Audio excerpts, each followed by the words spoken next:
riche. Marie Chantret, vous recevez Olivier Faure, premier secrétaire du Parti Socialiste. Bienvenue. Bonjour Olivier Faure et merci d'avoir accepté notre invitation. 19h hier, enfin un nom de Premier ministre proposé par votre alliance. Après 16 jours de négociations, Lucie Castet, on reviendra sur son profil, 20h11, proposition immédiatement balayée par le chef de l'État. Vous attendiez-vous vraiment à autre chose de sa part ?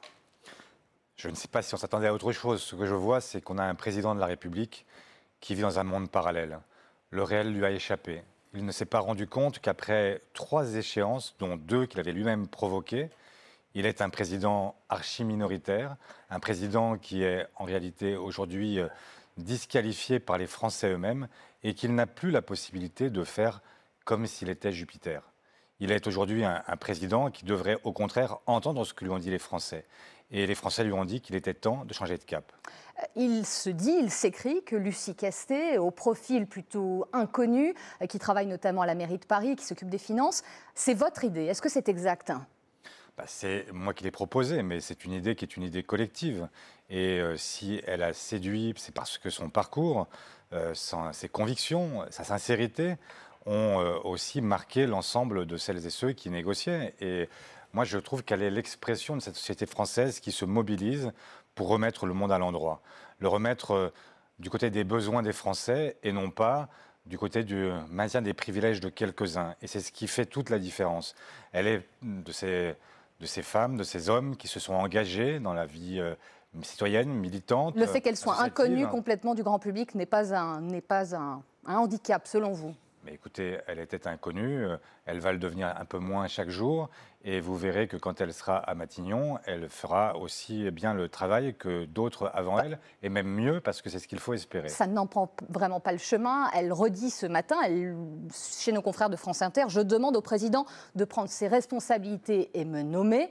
Je le disais, proposition balayée hier soir par le chef de l'État. Est-ce que vous avez des contacts avec quelqu'un au gouvernement, avec Gabriel Attal? On sait qu'il a dit qu'il prendrait une initiative politique. Est-ce que vous avez, je ne sais pas, vous communiquez avec quelqu'un, hormis le président de la République aujourd'hui? Mais est-ce que, la question qu'il faut se poser, c'est est-ce que le président de la République, le Premier ministre actuel, ont encore, eux, un lien quelconque avec la France et les Français? Est-ce que la communication est encore possible à établir entre les Français et l'Élysée? Elle est là la question, parce que la vérité c'est que les Français... Mais la question que je vous pose, est-ce que vous avez des liens avec quelqu'un au gouvernement? Je n'ai pas de lien avec le chef de l'État, il ne m'a pas appelé, je ne sais pas ce qu'il pense. Ce que je sais, c'est que les Français se sont exprimés et se sont exprimés fortement. L'élection législative a mobilisé comme jamais. Ça a été un record de participation. Et pour autant, on a un chef de l'État qui fait comme s'il n'avait rien entendu. C'était quand même frappant hier soir, ce déni absolu de démocratie du président de la République. Mais Olivier Faure... Au fond, il nous a dit hier, les Français veulent que je continue comme avant. Ben non, les Français lui ont dit exactement l'inverse. Mais Olivier Faure, qu'est-ce qui se passe si Emmanuel Macron refuse de nommer Madame Castet à la tête à Matignon? Qu'est-ce qui se passe? Ce qu'il se passe, c'est que le débat reprendra à l'Assemblée. Nous déposerons une motion de censure. On verra si elle est adoptée. Et il finira bien par être amené aussi à se poser quelques questions. Parce que je vois bien qu'il cherche à expliquer que rien ne s'est passé. Il a quand même provoqué lui-même la dissolution. C'est pas exactement ce qu'il dit. Il dit qu'il faudrait une coalition plus large au niveau d'un gouvernement pour qu'on puisse gouverner et que des lois puissent passer à l'Assemblée nationale. Et que la gauche ne suffit pas à elle seule à pouvoir avoir cette majorité. Non, ce qu'il dit, c'est qu'il faut continuer le projet qu'il a entamé. Quand on l'interroge sur les retraites, il dit... Il prend acte de la défaite quand même du camp présidentiel. C'est bien le moins qu'il puisse faire, honnêtement. Qu'est-ce que vous voulez qu'il dise d'autre? Il ne va quand même pas dire qu'il a gagné. Il est quand même, il y a quand même un minimum à respecter. Mais laissez penser que personne ne l'a emporté. Il y a, effectivement... aucune force qui a une majorité absolue, c'est une réalité. En revanche, il y a bien une force qui est arrivée en tête de l'élection. Et dans toutes les démocraties, à chaque fois qu'il y a une force qui est arrivée en tête de l'élection, c'est à elle qu'on demande de composer un gouvernement. C'est la tradition républicaine, mais la Constitution ne l'oblige pas. Par ailleurs, comme vous le dites, c'est la tradition républicaine. Mais en fait, il est président de quoi? Il est président de la République française. Donc la logique, c'est qu'il respecte lui-même la tradition républicaine et qu'il fasse en sorte d'appeler la force qui a été la première, qui a été portée en tête par les Français. Et ensuite, c'est à elle de composer un gouvernement et de proposer des projets à l'Assemblée.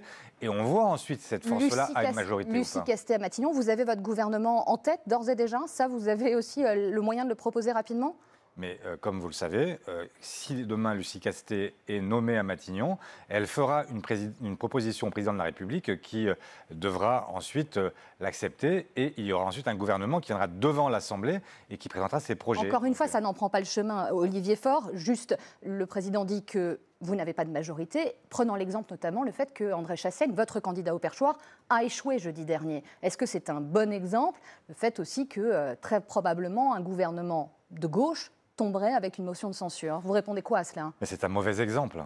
Parce qu'en réalité, il y a eu une combine avec y compris l'ajout de gens qui sont à la fois ministres, en même temps parlementaires, ce qui est un défi à nos institutions. Là aussi, le chef de l'État, qui est gardien de nos institutions, aurait dû interdire ce mélange des genres. On ne peut pas être à la fois dans l'exécutif et dans le législatif.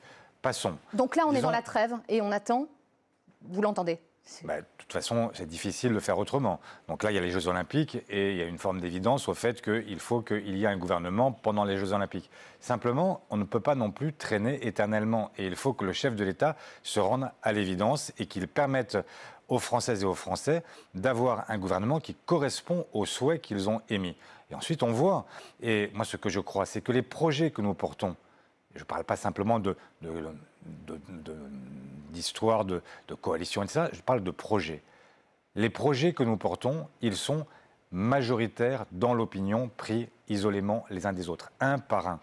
Est-ce que vous croyez que les Français sont opposés à ce qu'on restaure les services publics? Est-ce que vous pensez que les Français sont hostiles à la hausse du pouvoir d'achat et notamment pour les salaires les plus faibles? Le président a dit non pour un Premier ministre de gauche. Il l'a dit pour l'instant, mais nous ferons en sorte qu'il cède. Merci infiniment Olivier Faure d'avoir été avec nous ce matin.